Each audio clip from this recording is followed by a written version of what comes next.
mempersiapkan hati kita untuk memuji Tuhan dan juga untuk mendengarkan firman-Nya pada hari ini. Yuk aku mau ajak kita sama-sama nyanyiin lagu ini.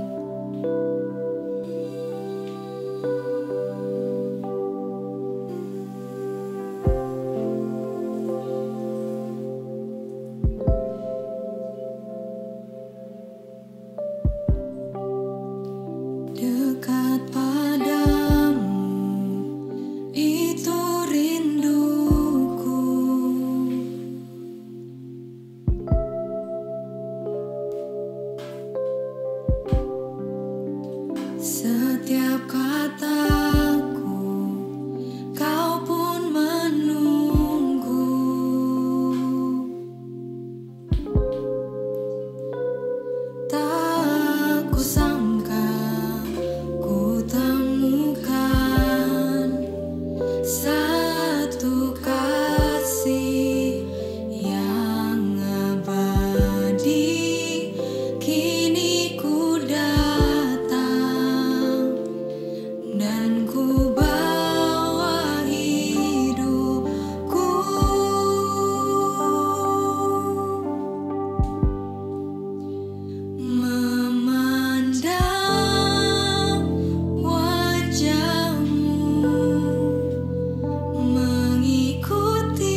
Ini kuisnya buru-buru durasi ya guys.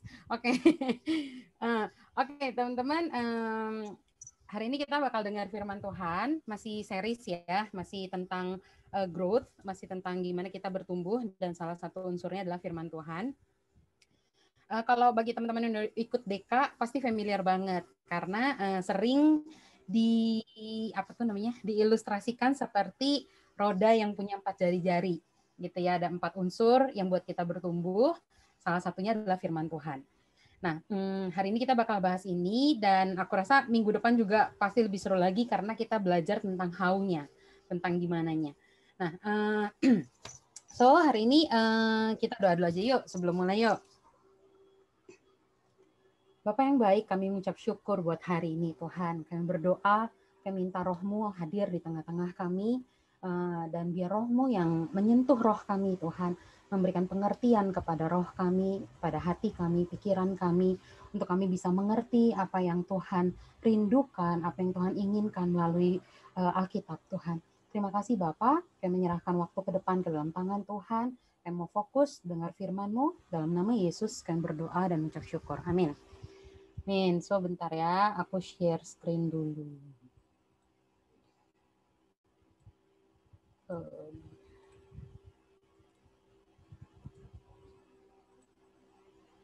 Kelihatan screen-nya?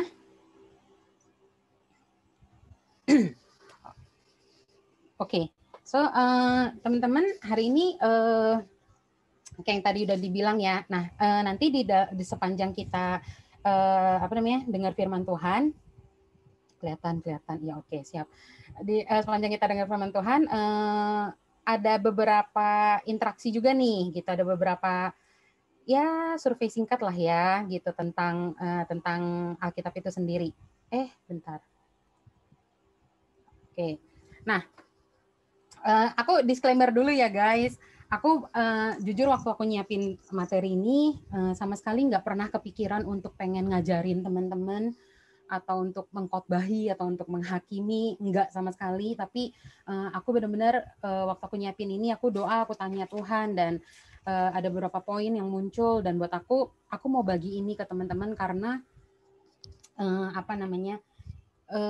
ini bukan salah satu ya, ini banyak hal, banyak gimana namanya, ini banyak dari sini yang buat aku sampai hari ini pun menjadi sebuah proses gitu di dalam pengenalan aku sama Tuhan gitu ya. Ya dimaafkan Rudi ya, buah rohnya 9 ya teman-teman ya, bukan 8 ya. Nah, oke. So, teman-teman, waktu kita hari ini belajar tentang Bible itself, tentang Bible itu sendiri, aku nggak akan bahas tentang yang nulis kitab Kejadian sampai Wahyu siapa dan sebagainya. Aku nggak ngebahas tentang itu, gitu kan? Karena aku nggak tahu juga detailnya siapa yang nulis itu semua, gitu kan. Satu hal yang aku tahu waktu lagi belajar DK, aku imani, aku percaya bahwa yang nulis ini semua adalah Tuhan itu sendiri melalui orang-orang pilihannya, gitu ya. Tapi kalau teman-teman pengen tahu bukti-bukti internal, eksternal tentang dicatatnya Alkitab gitu ya, teman-teman ikut DK ya. Kalau yang udah ikut DK tapi lupa, boleh ikut lagi. Oke, jadi teman-teman tim pemuritan nanti bisa di follow up tuh yang mau daftar DK ya. Jadi aku nggak bahas sebegitu sebegitu detailnya gitu, karena keterbatasan juga, akunya yang terbatas ya. Nah, so hari ini kita aku rasa Bible bukan hal yang yang asing gitu ya. Kita semua pasti punya Alkitab di rumah kita. Bahkan mungkin ada yang punya beberapa versi bahasa gitu. Atau kalaupun lu nggak punya bukunya, lu pasti punya di aplikasi HP gitu kan ya. Nah, aku mau teman-teman ready di chat. Ya, ready di chat. Isi ini satu survei ya. Isi sesuai dengan pengertiannya teman-teman. Sesuai dengan menurut kamu secara pribadi, bukan dari apa yang kamu pernah dengar dari orang, bukan dari apa yang kamu pernah dengar dikhotbahin, bukan dari itu gitu ya, tapi buat kamu secara pribadi. Oke, ready ya di chat ya. Yo, sok, monggo.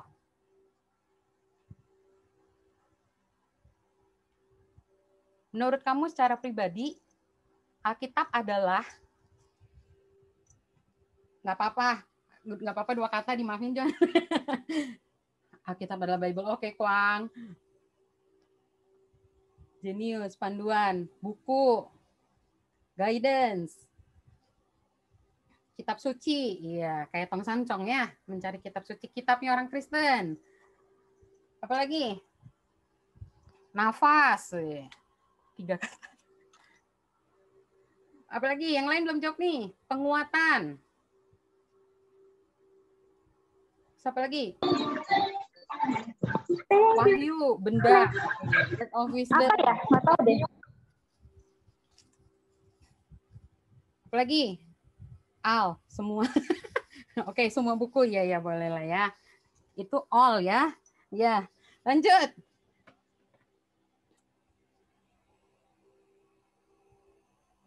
Ada lagi yang mau jawab?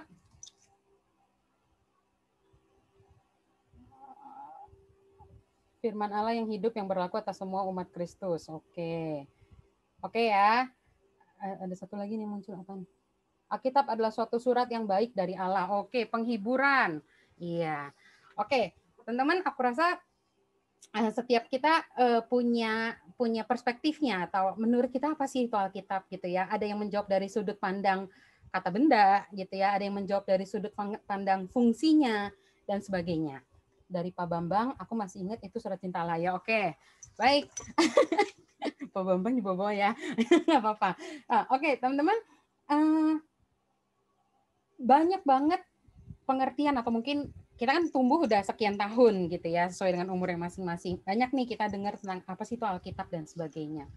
Tadi ada juga yang mention bahwa Alkitab adalah firman Allah gitu ya. Terus ada yang bilang tadi mana nih, pewahyuan lah, penguatan lah, terus itu nafas, guidance ya, artinya petunjuk dalam hidupan kita, panduan dan sebagainya.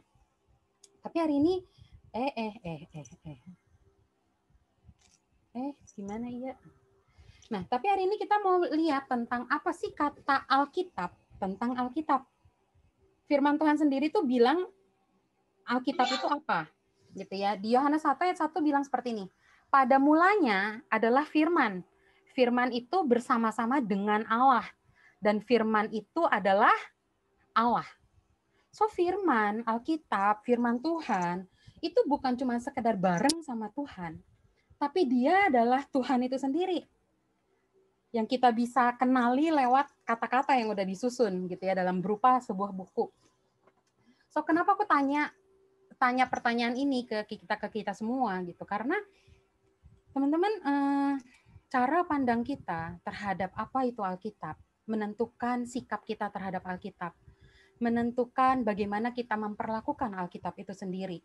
Bukan cuma sebagai benda, bukan cuma sebagai sebuah buku, ya itu benar, itu benda, itu buku, tapi kita sering banget dengar bahwa firman Tuhan tuh berkuasa loh, gitu ya. Firman Tuhan tuh wah, personal, unik, dan apalagi bisa mengubahkan orang, kan itu juga salah satu ayat hafalan DK ya, ayat hafalan di DK tentang Alkitab, bahwa firman Tuhan itu bermanfaat untuk mengajar, menyatakan kesalahan, memperbaiki kelakuan. Makanya ada yang sebut tadi sebagai Alkitab itu panduan, gitu ya. Alkitab itu panduan nih, guidance gitu, supaya kita tahu nih next step-nya harus ngapain dan sebagainya gitu ya. Tapi kata Yohanes 1 ayat 1, firman Tuhan itu Allah.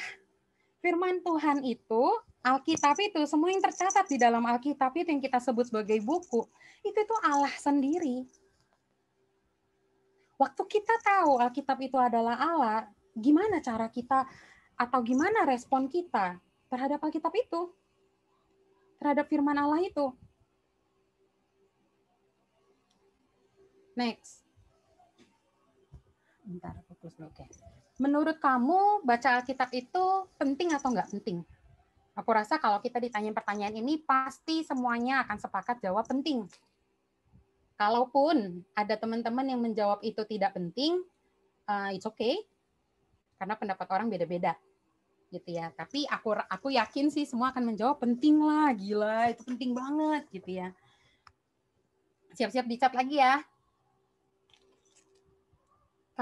Kalau kamu atau kita nih yang hari ini ikut ibadah menganggap bahwa Alkitab itu penting, the next question is sesuai pengalaman pribadi loh ya. Kenapa sih susah baca Alkitab? Nah, ini kan komunitas nih, ya kan? Jadi aku minta jujur aja sejujur-jujurnya. Nggak usah takut dimarahin gembalanya. Kenapa? Karena nggak ngerti yang dimaksud kadang-kadang. Bangun kesiangan, males. Thank you buat kejujurannya. Nggak ada gambarnya, Kak. Iya, iya. Boleh beli yang ada gambar kayak komik ya. Karena sok sibuk. Oke. Nggak usah sok sibuk ya. Kadang-kadang sibuk beneran sih. Nggak pakai sok ya. Emang sibuk beneran sampai kelewatan gitu ya baca Alkitabnya. Kalau yang sok sibuk, ya berarti kan disok-sokin ya. Oke. Kalau menurut pengalaman pribadi, kenapa susah baca Alkitab? Next. Ada lagi yang mau jawab? Karena kadang rasanya baca atau nggak baca sama aja. Oke, kita nggak ngerasain manfaatnya. Nggak baca juga nggak apa-apa, gue nggak baca juga nggak mati, gitu ya. Gue baca tetap ada masalah, nggak baca masalah juga tetap ada, gitu ya. Jadi oke, setengah susah, setengah gampang. Susah karena nggak ada Roh Kudus yang bantu bimbing. Oke, bahasanya banyak yang aneh. Itu bacanya mungkin harus yang versi bahasa Indonesia ya. Matanya capek. Kenapa tulisannya kecil-kecil ya? Oke. Karena ada perjanjian lama. Oke, ini perjanjian lama nih bikin bingung ya. Oke, banyak ya. Banyak alasan kita kenapa kita nggak baca Alkitab.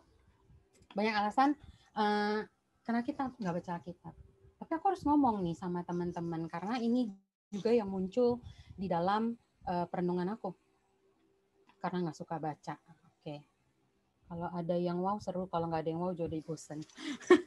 Oke, thank you teman-teman buat feedbacknya. Satu hal yang aku mau ungkapin, aku rasa teman-teman juga mungkin pernah dengar ya, tapi sorry kalau ini terkesan begitu keras gitu ya. Pertanyaan sebelumnya, Alkitab itu penting atau nggak penting? Dan kebanyakan dari kita menjawab itu penting. Dan kalau misalnya aku tanya lagi, kenapa sih susah baca Alkitab? Begitu banyak alasan yang muncul. Males, susah bagi waktu, kadang kesiangan, kadang nggak ngerti. Semuanya banyak banget alasan-alasannya kita. Sehingga itu membuat kita enggak baca Alkitab. Kalau gini teman-teman, kalau kita bilang itu penting, kita akan kejar itu. So kalau hari ini kita punya banyak alasan, kenapa kita nggak baca? Sorry, aku harus bilang bahwa ternyata mungkin deep inside di hati kita nggak nganggap itu penting. Kayak tadi salah satu ada yang jawab, karena sama aja. Gue baca nggak ngaruh apa-apa. Nggak ngaruh apa-apa. Kerjaan tetap lancar, masalah tetap ada. Artinya ya berarti dia tidak sebegitu penting untuk aku baca, dia tidak sebegitu penting untuk aku kenali, karena tidak akan menambah apapun dalam hidup aku. Dan aku rasa, aku nggak tahu, teman-teman boleh setuju ini, boleh enggak. Tapi just be honest teman-teman. Kalau kamu pengen sesuatu, kalau kita pengen sesuatu, pasti kita kejar. Cowok-cowok, cewek-cewek, yang kalau lagi naksir orang, usaha dong, bener gak? Kita akan usaha untuk show, untuk menunjukkan bahwa lu penting buat gue. Paling sederhananya sama juga dalam pelayanan dan sebagainya. Kenapa banyak yang kadang datang misalnya datangnya suka telat, nggak mau terlibat pelayanan dan sebagainya? Karena mungkin nggak penting. Kalau itu penting, kita akan punya effort. Kita pasti kasih effort. Kita akan taruh apa yang kita bisa lakukan untuk kita untuk kita dapetin itu gitu. Tapi kalau misalnya dibilang nggak penting, kalau misalnya kita nggak benar-benar kerja, artinya nggak begitu penting. Nah, kalau kita bilang firman Tuhan itu punya kuasa, firman Tuhan itu dengan segala kuasa yang kita pernah dengar atau mungkin teman-teman juga pernah ngalamin. Pertanyaannya, ini sebenarnya gimana sih? Kita tuh percaya dulu bahwa firman Tuhan itu berkuasa, baru kita bisa ngalamin, atau kita ngalamin dulu baru kita percaya kalau firman Tuhan itu ternyata sebegitu berkuasanya loh dalam kehidupan kita. Ya. Dan aku nggak bisa kasih jawaban teman-teman, karena ada kalanya kita ngalamin dulu baru kita bisa jadi percaya. Tapi ada kalanya kadang kita percaya dulu baru kita bisa ngalamin. Tapi pertanyaannya, kalau kita ngejar firman Tuhan karena kuasanya, atau karena panduan yang bisa dia berikan, atau karena guidance yang dia bisa berikan, sekalipun itu betul, Pertanyaannya, kita baca Alkitab karena kita cari embel-embelnya atau kita cari pribadinya? Karena firman Tuhan itu adalah Allah itu sendiri. Tadi aku nanya Alkitab itu apa? Yaitu tadi ada waktu aku bikin survei sebelumnya gitu ya di satu tempat yang lain, ada yang bilang firman Tuhan itu jimat gitu ya. Dan which is ya sometimes ada orang yang memperlakukan Alkitab sebagai jimat gitu ya, ditaruh di bawah bantal kalau lagi ketakutan gitu ya, atau dipakai di bawah-bawah buat nengking dan sebagainya. Tapi kalau kita memandang Alkitab sebagai jimat, artinya kita akan keluarkan dia ketika lagi dalam keadaan kepepet. Kalau kita anggap Alkitab sebagai guidance, artinya di saat kita pikir hidup kita lagi nggak perlu guidance, kita nggak perlu baca Alkitab. Kalau kita pikir Alkitab itu sebagai penghiburan atau penguatan, artinya di saat kita lagi ngerasa kuat, di saat kita lagi ngerasa strong, kita nggak perlu baca Alkitab. Kenapa? Karena kita baca Alkitab ada maunya. Kita baca Alkitab karena ya Alkitab berkuasa dan kita cari kuasanya. Kita bukan cari pribadi yang punya kuasa itu. Padahal Matius 6 ayat 33 bilang, waktu kita cari dulu kebenaran Allah, kita dapat semuanya. Tapi kadang-kadang kita cari semua-muanya dulu. Kita bukan cari orangnya. Kita bukan cari pribadinya. Kita harus jujur sama hal itu.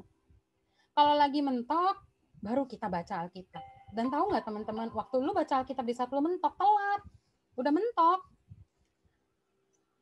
Nangkep ya? So,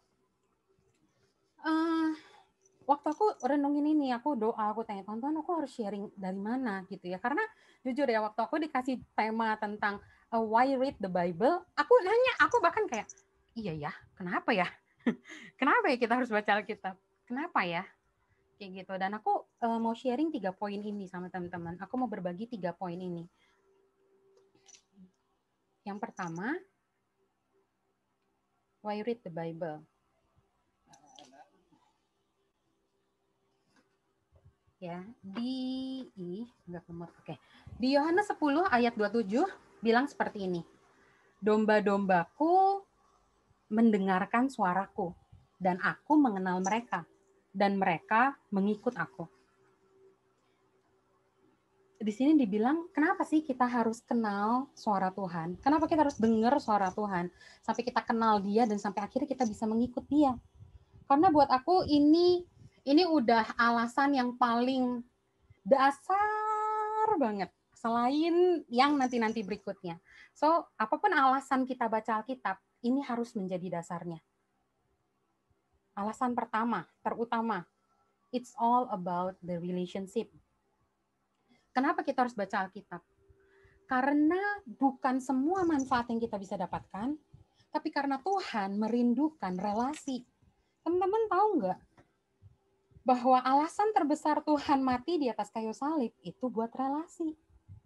Buat relasi karena dosa, yang artinya bahasa aslinya hamartia, yang artinya terpisah dari Allah selama-lamanya. Karena itu Tuhan harus turun, mati di atas kayu salib, sampai ada bukti bahwa tabir bait Allah kebelah dua. Tabir bait Allah yang tadinya jadi penghalang tuh, setiap orang kalau pengen ketemu Tuhan tuh harus ngomong di balik tembok di zaman dulu. Itu harus dibagi dua, hanya untuk membuktikan bahwa sekarang udah nggak ada penghalang untuk lu punya koneksi sama gua, kata Tuhan. Alasan supaya kita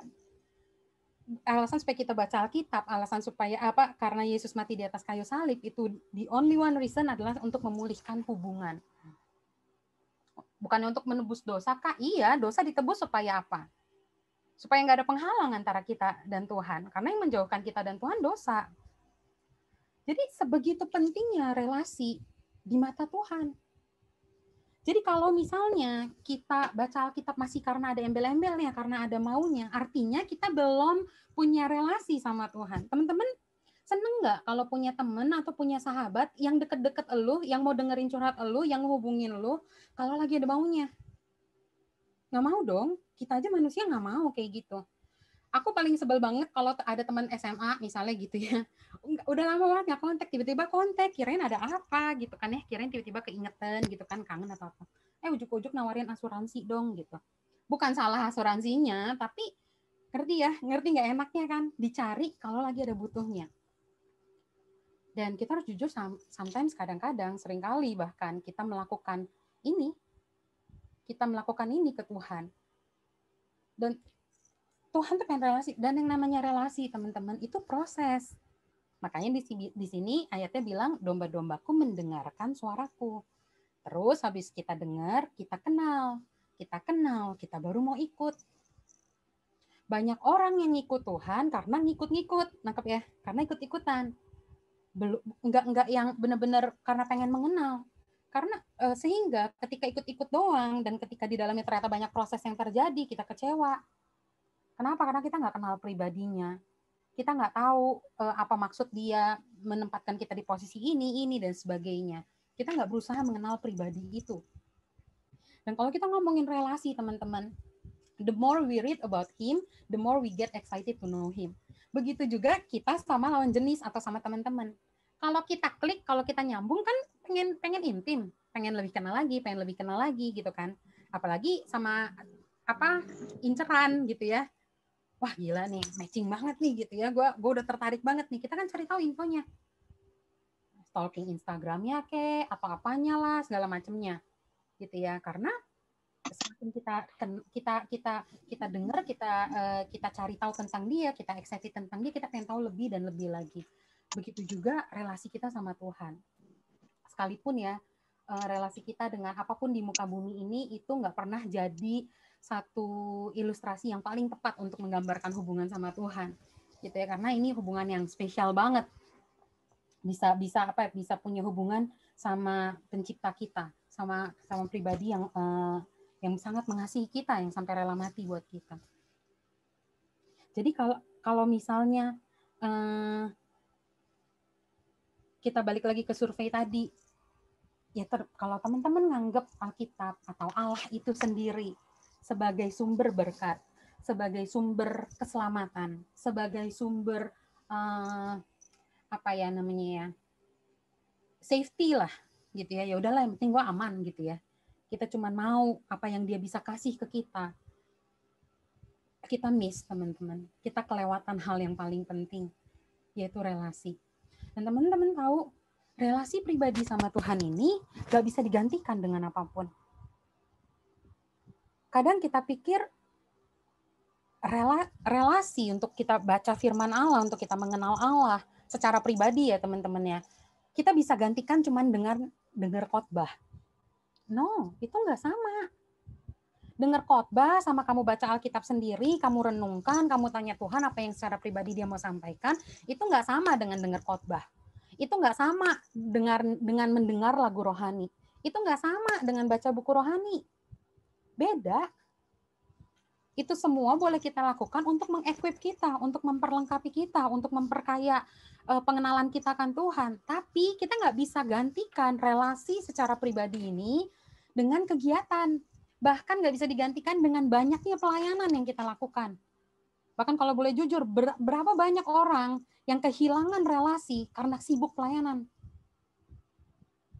Kita sibuk pelayanan sana-sini, intinya hilang, relasinya hilang. Baca Alkitab, kenali isi hati Tuhan pas lagi pengen khotbah doang. Pas lagi pengen sharing doang jadi pemimpin kesan di kesan.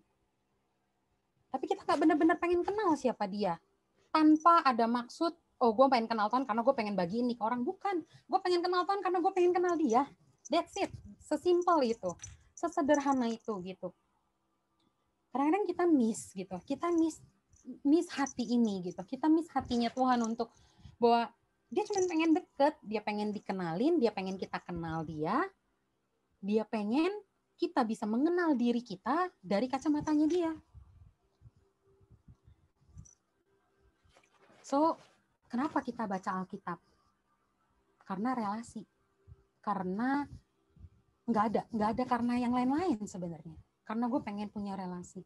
Tapi, waktu kita punya relasi ini, firman Tuhan bilang kita dapat banyak hal, kita dapat yang lain-lainnya. Dan ada 2 poin lagi yang mengikuti. Yang kedua,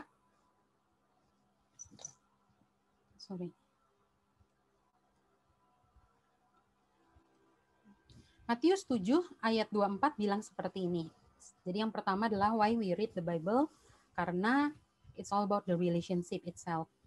Yang kedua, Matius 7 ayat 24, setiap orang yang mendengarkan perkataanku ini dan melakukannya, ia sama dengan orang yang bijaksana yang mendirikan rumahnya di atas batu. Wah, ini kita sering banget denger ya ayat ini, bahwa baca Alkitab karena supaya kokoh, supaya nggak bangun hidup di atas pasir gitu ya. Ini seringkali ini kan ayatnya bicara tentang itu ya, tentang membangun dasar di atas pasir atau di atas batu. Gitu. So, why we read the Bible? Yang kedua adalah it's the solid foundation. Solid. Itu kebenarannya mutlak. Tidak bisa digobrak-gabrik lagi gitu ya, nggak bisa diganti-ganti lagi, mutlak kebenarannya. Tapi kenapa banyak penyesatan? Ya karena karena manusia terbatas dalam menginterpretasikan apa yang Tuhan mau di dalam firman Tuhan. Dan kadang-kadang kita jadikan itu alasan, kita pikir, aduh gue nggak ngerti. Tadi ada yang bilang ya, gue nggak baca Alkitab karena gue nggak ngerti gitu. Tapi tadi ada juga yang udah jawab, nggak ngerti, soalnya nggak minta tuntunan Roh Kudus untuk mengerti.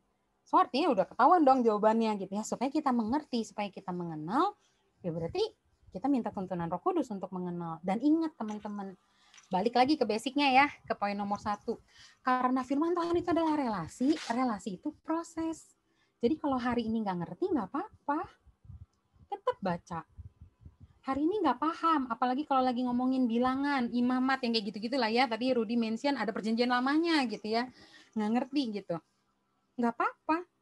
Karena Tuhan mau kita baca Alkitab bukan supaya kita ngerti seluruh Alkitab.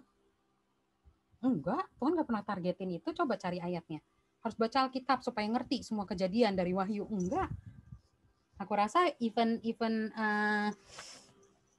kalaupun ada profesor yang begitu mengerti kejadian sampai Wahyu, teman-teman, dia bisa ceritain semua latar belakangnya. Tapi pengenalan tuh beda. Proses mengenal tuh beda. Experience dalam hidup tuh belum tentu bisa dialamin dari kejadian sampai Wahyu. Kenapa? Karena umur manusia terbatas. Jadi kalau kita ngerasa baca Alkitab nggak ngerti, nggak salah. Tetap baca. Sampai suatu hari ketika timingnya tepat untuk Tuhan mau kita mengerti ternyata maksud dari ayat itu apa, dia akan reveal itu buat kita. Dia akan kasih tahu kenapa ayat ini ada. Dan karena relasi itu personal, jadi mungkin interpretasi atau makna ketika kita baca Alkitab untuk satu pribadi dengan pribadi yang lain bisa berbeda. Kenapa? Karena Tuhan berbicara secara spesifik sama kehidupan kita, yang which is kehidupan kita aja udah berbeda-beda latar belakangnya. Makanya kenali Tuhan tuh pribadi, bukan karena apa kata orang. Bukan karena, apalagi kita baca Alkitab karena disuruh gembalanya. Capek ditanya mulu, saat teduh lancar apa nggak lancar. Masa jawabannya nggak lancar mulu, kan malu, Kak. Lo kok baca Alkitab karena malu ditanya, udah salah kan? Gitu, udah salah nih motivasi kita baca Alkitab. Yang kedua, it's a solid foundation. Di bawahnya ditulis kayak gini, teman-teman. Aku tulis, ini aku dapetin quotes ini waktu aku ikut YWM ya, waktu aku ikut training misi. Dia bilang, if we stand for nothing, we can fall in anything. Kalau kita nggak punya fondasi apapun nih dalam kehidupan kita nih, kita nggak stand di situ, bahkan lewat kerikil aja yang kecil, we can fall in anything, dalam segala sesuatu. Kenapa masih banyak orang yang suka bertanya-tanya, ngerokok boleh nggak sih? Tatoan boleh nggak sih? Begini boleh nggak? Begitu boleh nggak? Masih banyak yang bertanya-tanya boleh apa enggak? Berarti kan itu mempertanyakan tentang value. Value itu seperti apa? Gitu ya. Fondasinya harus gimana nih? Batasnya di mana nih? Boleh apa enggak? Gitu ya. Bukan soal boleh apa enggaknya. Tapi kalau balik lagi, kalau kita punya relasi dengan Allah, kita kenali hati dia, kita tahu apa yang ada di hati dia, apa yang dia suka, apa yang dia nggak suka, value apa yang dia punya, otomatis kita tahu di hati kita, yang ini boleh, yang ini nggak boleh. Bukan karena aturan boleh nggak bolehnya, tapi karena yang ini gue nggak mau nyakitin Tuhan. Makanya gue ngelakuin. Karena gue menghargai relasi yang ada.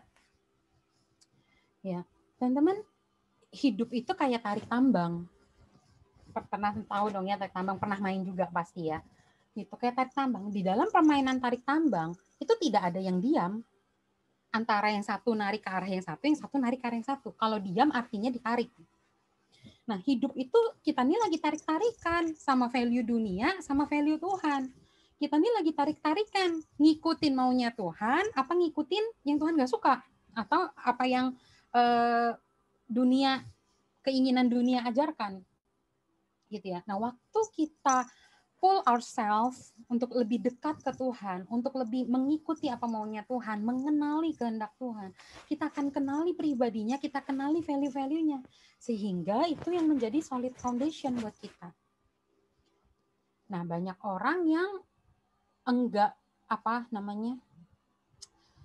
udah mentok, lagi ada di sebuah pilihan kayak ini boleh enggak, gue harus kayak gimana, baru buka Alkitabnya. Balik lagi teman-teman, relasi itu proses. Jadi kalau kita datang pas lagi mentok, prosesnya belum kelewat. Tuh, salah nggak Kak kalau udah datang lagi mentok? Ya nggak salah. Maybe itu adalah start untuk kita memulai proses mengenal Tuhan itu. Ya, karena proses tuh setiap orang kan bisa ada di level yang beda-beda. Makanya di awal aku bilang, aku nggak mau ngajarin bahkan menghakimi, karena hari ini apapun level teman-teman, aku nggak tahu. Dan levelmu hari ini adalah posisi terbaik untuk kamu mengenal Tuhan. Jadi enggak yang, kok gue kayaknya ketinggalan ya. Enggak kita enggak lagi balap-balapan teman-teman.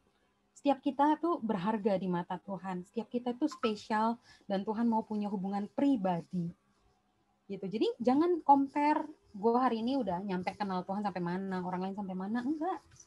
Kenali Tuhan secara pribadi. Kalaupun engkau harus memulainya hari ini, di saat semua orang udah mulai dari kapan tahu, it's okay, daripada nggak mulai sama sekali. So, foundation, it's a solid foundation gitu. Ini kenapa kita baca Alkitab? Karena kita hidup di dunia yang begitu banyak pilihan, begitu banyak value, banyak nilai, dan kita harus memilih nilai mana yang kita mau ikuti atau kita mau stand firm di atasnya. Dan ketika kita kenal Tuhan, kita akan bangun rumah kita di atas batu, di atas fondasi yang solid. Yang terakhir, why we read the Bible? Efesus 6 ayat 14-17 bilang seperti ini. Jadi berdirilah tegap, berikat pinggangkan kebenaran, dan berbaju zirahkan keadilan.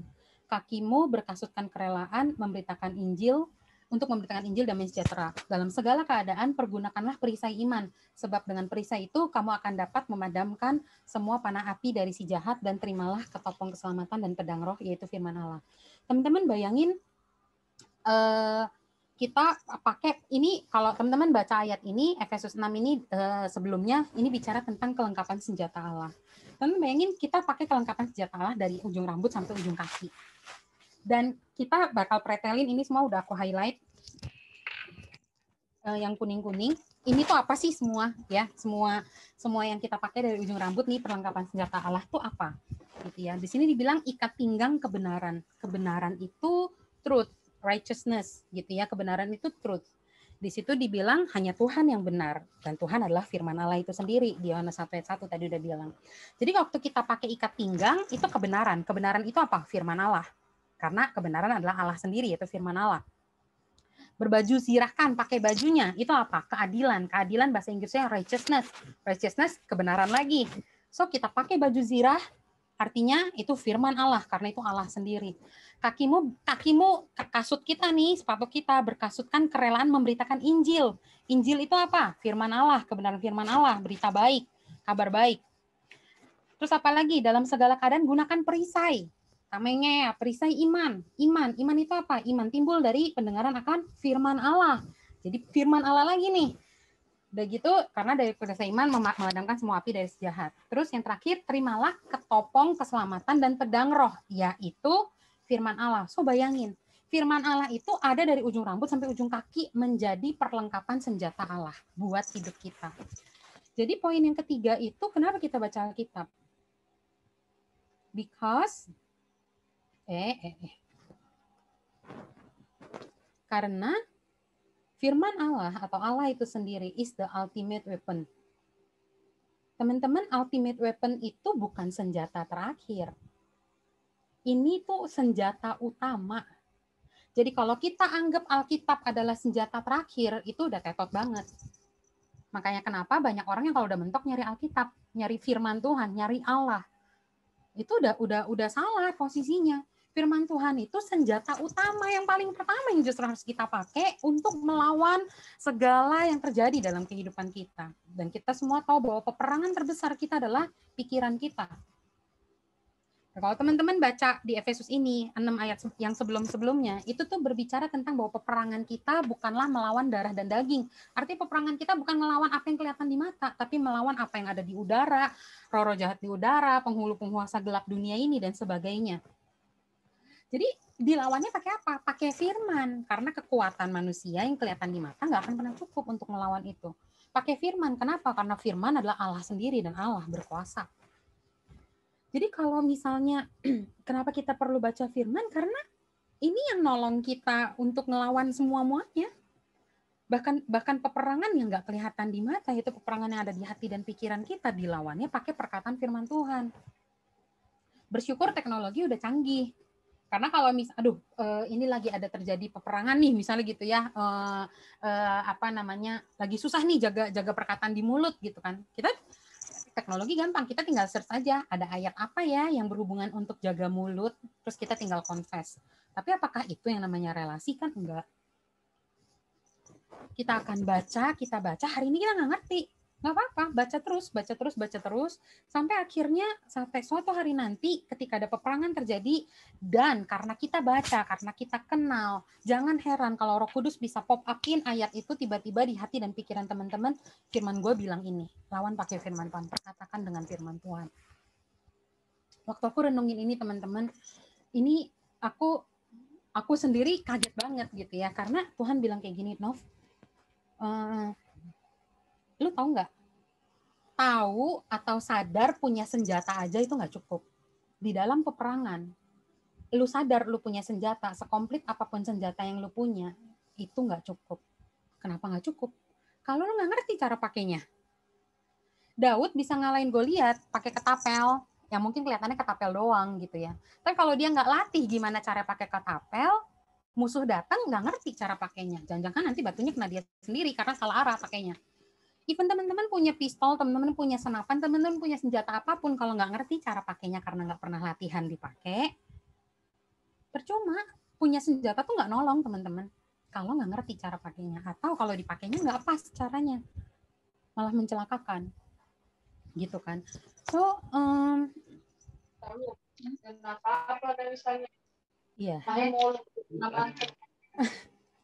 Oke, lanjut ya. Ada 3 hal ini yang aku mau berbagi sama teman-teman. Kenapa sih sebegitu penting sampai kita baca Alkitab? Walaupun kita menganggap bahwa Alkitab itu kita paham bahwa Alkitab itu adalah senjata utamanya kita. Tapi balik lagi, kalau nggak pernah melalui proses pengenalan itu, kita nggak akan ngerti cara pakainya. So ini semuanya berkesinambungan dan semuanya dasarnya adalah poin nomor 1. Baca Alkitab, jadi jangan sampai gini, tuh kan bener kan Alkitab tuh senjata kan, makanya nih gue baca Alkitab supaya gue punya senjata. Ntar dulu, ingat dulu nomor 1-nya. Kalau punya senjata tapi nggak punya relasi, ngerti nggak senjatanya dipakai buat apa?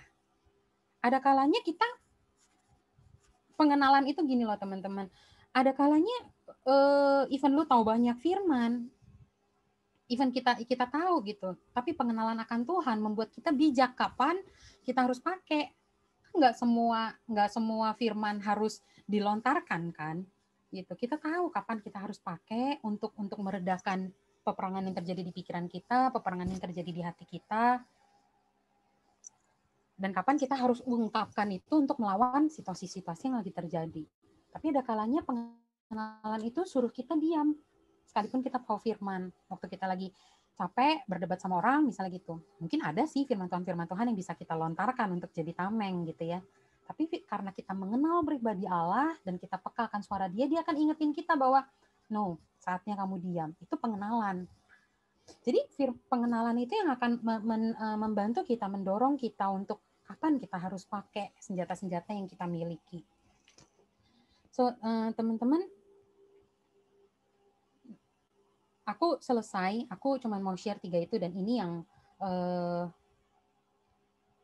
aku udah mention tadi di awal bahwa cara kita melihat Alkitab atau cara kita pandangan kita terhadap apa itu Alkitab di hidup kita itu menentukan cara kita memperlakukan Alkitab.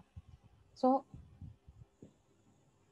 buat aku banyak banget diproses di area ini. Jujur, ya, dulu aku adalah salah satu orang yang sampai udah udah pernah terjebak dalam satu area yang ya udahlah gitu, Tuhan tahu kok hati gue gitu. Alkitab penting kok buat gue gitu. Tapi gimana Tuhan, ini lagi baik banget nih harus dikerjain gitu ya. Entah itu pelayanan, entah itu dalam kehidupan sehari-hari dan sebagainya gitu. Berarti Kanovi hebat dong, nggak pernah bolong dong baca Alkitab. Kata siapa? Bolong kok. Aku masih nggak konsisten, kadang baca masih makanya bisa dapat poin ini gitu. Makanya kayak Tuhan bilang, Nov, lu baca Alkitab bukan supaya lu punya kekuatan untuk jalanin hari-hari, gitu, tapi lu pengen kenal gue nggak gitu. Dan lu kenal gue tuh bukan karena supaya gue bisa ngelakuin something di hidup lu loh gitu. Ada kalanya apa yang lu udah minta ke gue pun gue nggak akan jawab. Tapi ketika gue nggak jawab, lu tetap mau kenal gue nggak? Gitu. Lu tetap mau baca firman nggak? Ketika hal-hal yang lu rindukan atau lu minta mungkin belum kejadian. Karena ya aku mau kenal Tuhan karena aku mau kenal Tuhan, bukan karena apa yang dia bisa kerjakan di hidup gitu. Di sini ada satu quotes yang bilang, ini udah sering banget kita dengar. Dia bilang, if it's important to you, you will find a way. If not, you will find an excuse. Jadi balik lagi, kalau penting pasti cari cara. Entah gimana pun caranya, karena itu saking pentingnya. Jadi kalau ada yang bilang, karena lupa bagi waktu, karena susah bagi waktu, kalau balik lagi, kalau penting pasti ada waktunya. Kalau penting pasti disediain waktunya. Aku nggak ngerti, baca Alkitab ada yang aku nggak ngerti. Kalau itu penting, cari tahu dong kalau nggak ngerti kenapa. Udah pernah nanya belum ke orang yang mungkin menurut kamu dia lebih mengerti maksud Alkitab itu apa? Kalau emang pengen tahu belajar tentang latar belakangnya, gitu ya. Dan aku, kalau kita nyari di YouTube bisa aja sih, gitu kan. Cuman kan takutnya barangkali salah dapet source-nya gitu ya, sumbernya. Gitu. Sharing nggak ke teman-teman untuk kita diskusiin bareng. Gue nggak ngerti nih, ini menurut lu Tuhan lagi mau ngomong apa ya tentang ini, kayak gitu. So ya sebegitu penting. Gini teman-teman, kalau kita bilang firman Tuhan berkuasa, kadang itu jadi nggak afdol ketika kita nggak ngalamin kan. Makanya aku mau encourage teman-teman untuk yuk gitu, firman tuh dialamin gitu. Gimana cara ngalaminnya? Lewat perenungan. Nanti minggu depan kita belajar lebih dalam lah ya gitu ya. Lewat perenungan. Aku terakhir ya, aku tutup dengan sebuah kesaksian aku. Satu kali waktu aku lagi ikut itu training misi, kita semua disuruh baca satu perikop tentang mukjizat air berubah jadi anggur. Tahu ya itu semua cerita itu. Seumur-umur aku ikut Tuhan, aku nggak pernah baca Alkitab memposisikan diriku sebagai benda mati. Itu nggak pernah. Tapi hari itu ketika kita disuruh baca kejadian itu tentang yang air jadi anggur, leadernya suruh aku renungin firman ini dan bilang gini, coba kamu renungkan firman ini dan kamu bayangkan bahwa kamu itu adalah airnya. Terus aku yang kayak, hah? Nggak salah, masa gue bayangin diri gue jadi air gitu kan. Ini kayak aneh banget gitu, nggak pernah. Dimana-mana kalau lagi baca sebuah kisah, pasti kayak coba kita bayangkan kalau kita ada di sana. Coba kita bayangkan kalau kita jadi Maria, atau kita jadi pelayannya, atau kita jadi tamunya, atau apapun gitu kan. Tapi ini enggak. Coba membayangkan diri kamu jadi airnya. Wah, aku struggling banget gitu. Kayak mana ini ngebayangin diri jadi air gitu kan ya. Gitu. Tapi ini salah satu kesaksian aku yang aku mau share sama teman-teman bahwa Tuhan sebegitu personal dan Tuhan sebegitu berkuasanya dengan apa yang dia ungkapkan di dalam Alkitab. Waktu aku renungin itu, aku ngerasa Tuhan bilang gini teman-teman. Nah ini juga ya, sebelum lanjut cerita. Kadang-kadang ketika kita baca Alkitab ya, kita berpikir bahwa aku rasa aku dapat ini, aku rasa aku dapat ini. Dan kadang-kadang mungkin kita akan pikir, aduh gue salah nggak ya, kok kayaknya gue cuma dirasa-rasa doang. Ya penghakiman datang gitu kan. Tapi aku mau bilang teman-teman, kalau kita adalah anak dan kita mau kenal Bapak kita dan kita merasa Bapak kita ngomong sesuatu, ya nggak apa-apa. Merasa tuh nggak apa-apa, emang perlu dirasa. Tapi kalau nanti salah gimana? Masa Bapaknya nggak belokin ke jalan yang benar? di dalam proses pengenalan itu, kalau proses yang kita alami, kita rasa itu ternyata salah, perasaan yang salah, di dalam proses relasi bertumbuh itu Tuhan akan luruskan kok. Masa Tuhan biarkan kita tersesat kan? Enggak mungkin. Gitu ya. Sampai aku balik lagi ke saksian ya. Sampai waktu aku renungin tentang yang air itu, aku ngerasa Tuhan bilang gini, Nov, tahu nggak bahwa kadang-kadang dalam hidup ini, lu tuh sering banget ngebandingin diri lu sama seperti air ini. Ini kan air basuhan kaki, Tuhan bilang gitu. Air basuhan kaki kan air bau. Dan lu sering banget nih memposisikan diri lu sebagai air bau. Dimana lu mah dipakainya cuman buat bersih-bersih lah. Lu mah dipakainya cuman buat hal-hal yang nggak penting. Lu mah dipakainya cuman buat hal-hal yang nggak dilihat orang. Lu mah nggak kayak wine yang dipakainya di hadapan raja-raja. Kamu sering banget minder. Tuhan ngomong kayak gitu ke aku. And it's so real. Tuhan bilang, kamu sering banget minder, Nov. Kamu sering banget pikir bahwa aku tuh nggak pakai kamu untuk hal-hal yang besar, untuk hal-hal yang penting, yang berhadapan dengan orang-orang besar dan sebagainya. Tapi salah, Nov. Enggak. Tuhan bilang, gue nggak pernah pandang lu sebagai basuhan kaki. Karena lu lihat, basuhan kaki ini bentar lagi jadi wine. Kamu tahu waktu Tuhan reveal himself, reveal kebenaran itu buat aku, ini cerita ini bisa penting, bisa nggak penting buat teman-teman. Bisa relate, bisa nggak relate buat kalian. Tapi pada saat ini dinyatakan ke aku, itu relate banget dengan hatiku.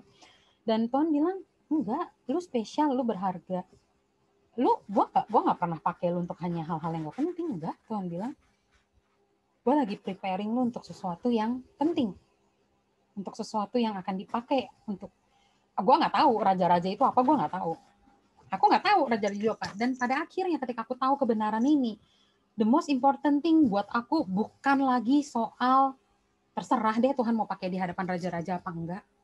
Tapi yang aku tahu Tuhan menilai aku berharga. Dia nggak pernah pandang aku sebagai air basuhan kaki. Tapi di dalam proses pengenalan aku sama dia lagi proses aku jadi wine. Kalaupun jadi wine aku tidak ada di hadapan raja-raja, tapi at least aku akan jadi wine di hadapan Allah. Teman-teman, buat aku proses pengenalan itu udah mahal banget. Jadi mahal banget, nggak peduli bakal jadi apa endingnya gitu. Nggak pedulinya bukan jadi cuek gitu ya. Tapi aku percaya gini, maksudnya ketika kita bertumbuh di dalam proses pengenalan akan Allah, nggak mungkin loh nggak ngelakuin apa-apa buat Tuhan. Dan jangan batasin untuk melakukan apa-apa buat Tuhan tuh harus sesuatu yang wow, spektakuler dilihat banyak orang. Enggak. Melekat dengan hati Tuhan itu udah jauh lebih penting. Jauh lebih penting. Gitu. So, aku close dengan ini. Aku akan tutup dalam doa. So, teman-teman, is the Bible important to you? Is God important to you? Penting nggak Tuhan buat kita? Penting nggak kita bangun relasi sama Tuhan? Kalau penting, yuk tunjukin. Kalau penting, yuk kita tunjukin. Kita effort. Lakukan apa yang kita bisa lakukan, teman-teman, untuk nunjukin bahwa Tuhan, lu sepenting itu. Gue mau kenal lu sepenting itu.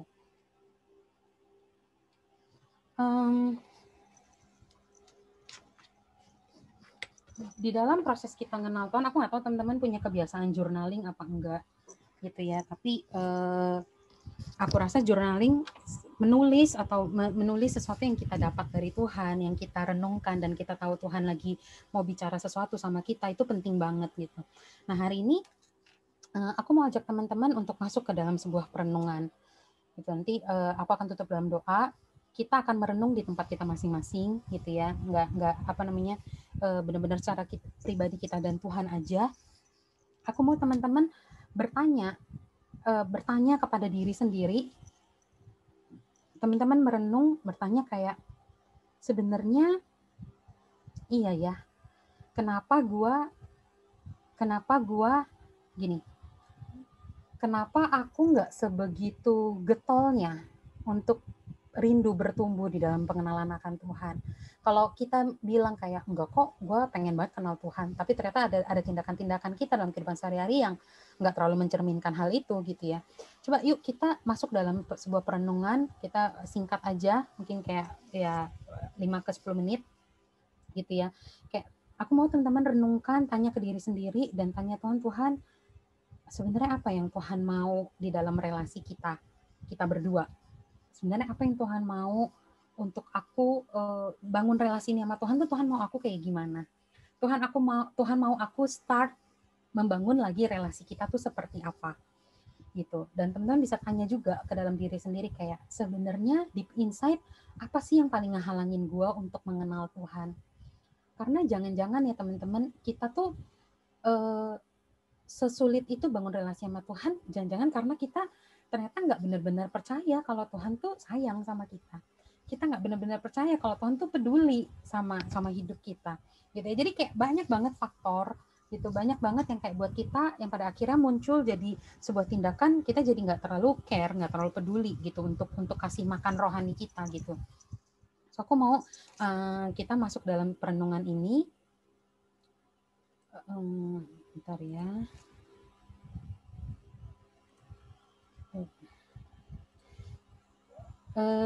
Aku nanti selama kita proses perenungan akan ada satu lagu teman-teman yang bakal ngiringin kita.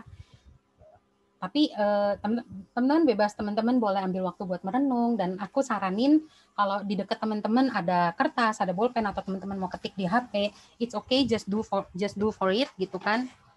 Jadi kayak waktu kamu nanya Tuhan, waktu kamu renung, dan aku yakin Roh Kudus akan bicara, aku yakin Roh Kudus akan ngomong something di hati teman-teman yang aku nggak tahu itu apa, tapi teman-teman boleh tulis aja, journaling aja, kayak mungkin Tuhan akan bilang, Tuhan mungkin akan mention nama kamu, atau dia akan bilang anakku, atau my child, atau apa gitu ya, kayak lu tau nggak sih gitu, sebenarnya yang paling gue rindukan tuh bla bla bla bla bla bla bla, apapun itu. So teman-teman boleh take time, ambil ininya, jurnal teman-teman. Ntar ya aku siapin dulu videonya, ini soalnya loading.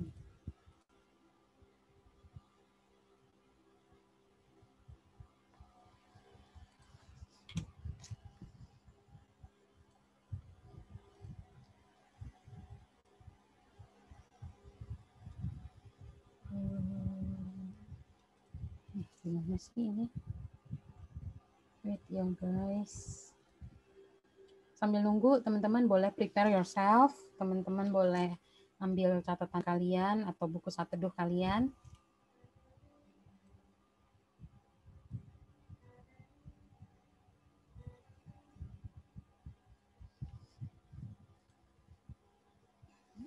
Aduh.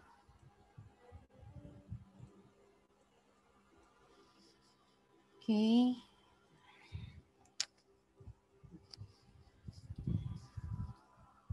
Udah? Yuk, aku akan pimpin dalam doa dulu, terus kita masuk ke perenungan. Nanti kalau udah selesai baru aku close lagi dalam doa. Ya, yuk. Shikara kara lama kasya kara lapa kara lapa kashikera kara lapa kashike. Kura lapa kashikera kara. Bapak mengucap syukur buat hari ini Tuhan. Tuhan, aku terbatas. Hikmat, kata-kata yang tersampaikan semuanya terbatas Tuhan.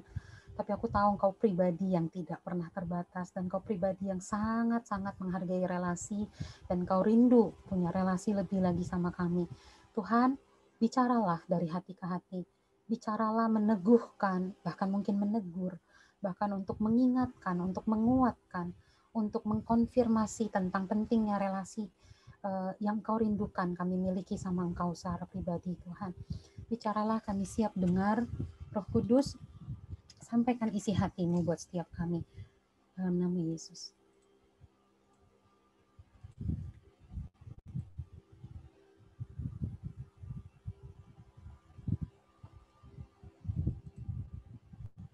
Bentar ya guys.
bertemu denganku lagi. Ku hanya ingin memandang wajahmu selalu, memberkatimu. Dengarlah ini rinduku, inilah isi hatiku. Ku rindu kau kembali pulang, berlabuh di dalam pelukanku. Kau tahu tanganku selalu terbuka untukmu, memberkatimu. Ku rindu ku kembali pulang, berlabuh di dalam pelukanmu. Ku tahu tanganmu selalu terbuka untukku. Pengampunan yang kau beri, bawaku kembali padamu, Bapa.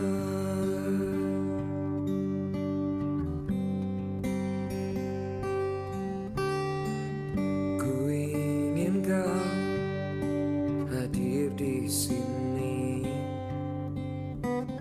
bertemu denganku lagi.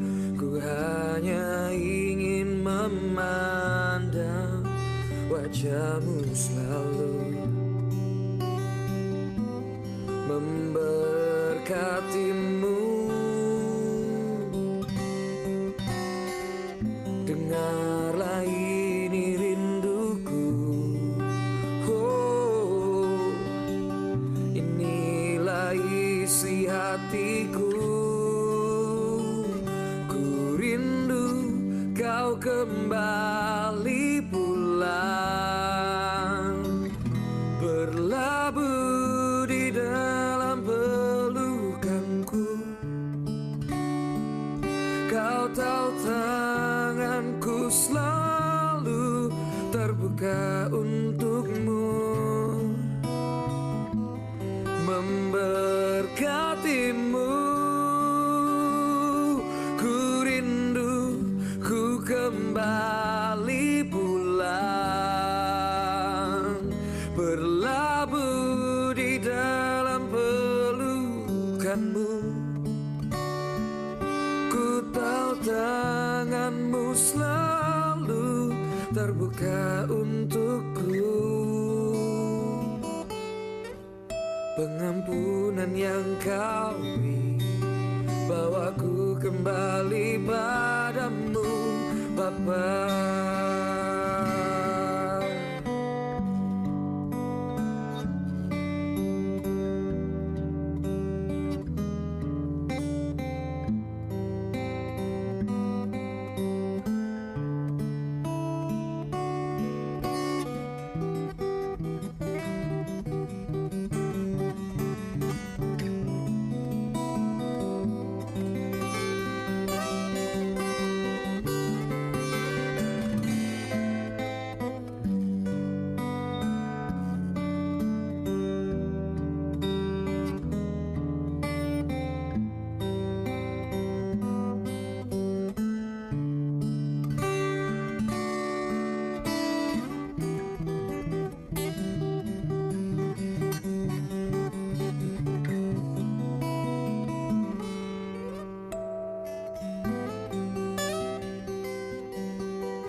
Ku rindu ku kembali pulang, berlabuh di dalam pelukanmu. Ku tahu tanganmu selalu terbuka untukku. Pengampunan yang kau beri, bawaku kembali padamu Bapa. Pengampunan yang kau beri, bawaku kembali padamu Bapa. Oh, oh. Pengampunan yang kau beri, bawaku kembali padamu Bapa.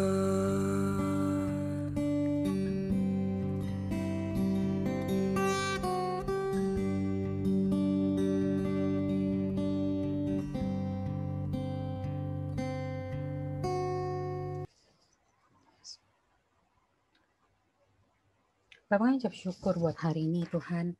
Thank you buat kasih setiamu. Thank you buat semua yang udah Tuhan kerjakan dalam hidup kami. Bahkan Engkau mati di atas kayu salib untuk memulihkan relasi kami sama Engkau Tuhan. Tuhan buat kami mengerti bahwa panggilan terbesar dalam hidup kami adalah untuk mengenal Engkau, untuk menjadi segambar dan serupa dengan Tuhan, untuk mengenal isi hati Tuhan, untuk mengenal apa kata Tuhan tentang hidup kami Tuhan. Bapa, kami mengucap syukur buat hari ini Tuhan, kalau kami boleh dengar kebenaran firman-Mu. Aku berdoa Bapa, biar Engkau yang memberikan kehausan Tuhan, yang memberikan hati yang terus rindu untuk mengenal pribadi Tuhan, untuk bisa bangun relasi sama Tuhan. Dan aku berdoa Bapa, biar setiap kami Tuhan bisa mengalami keindahan punya relasi sama Tuhan, bisa mengalami kuasa-kuasa dari firman Tuhan itu sendiri, karena kami mengalami Tuhan lebih dulu Tuhan. Kami mengucap syukur buat kebenaran firman-Mu. Terus berproses Tuhan, terus berproses dalam hati kami, dalam hidup kami, terus berproses untuk kami bisa bertumbuh terus dalam pengenalan akan Engkau Tuhan. Terima kasih Bapa buat hari ini. Teman-teman, angkat tangan kita untuk terima berkat Tuhan. Mau berdoa biar dimanapun mereka berada Tuhan, kemanapun mereka keluar, kemanapun mereka masuk, biar berkat Allah senantiasa beserta dengan mereka Tuhan.